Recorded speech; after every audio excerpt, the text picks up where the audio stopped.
Jeg vil gerne dele en historie med jer fra min ungdom, som gjorde ret ondt på mig. Jeg var 19-20 år og ville være skovfod. Og jeg satte mig alt ind på det.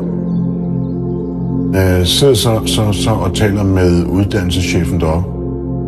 På et eller andet tidspunkt, så tror jeg, han bliver træt af at høre på mig sidde og hakke stammen i det, fordi lige pludselig så lukker han nærmest en magt, og jeg siger på her, at det er fint nok, men altså, du kommer ikke ind her.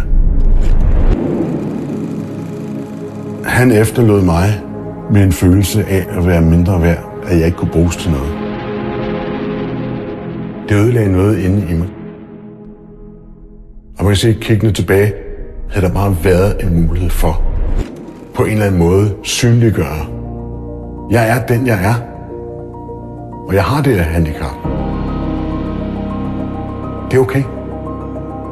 Så tror jeg faktisk, at historien havde været anderledes.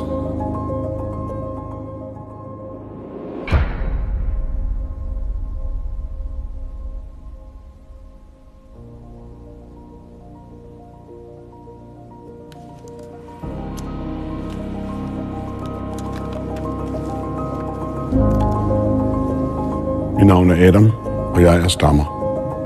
Cirka hver fjerde dansker lever med et usynligt handicap. Hold derfor øje med solsikkesnoren, som gør det usynlige synligt, og lidt lettere at vise hensyn og forståelse. Vi er klogere på solsikkeprogrammet.dk.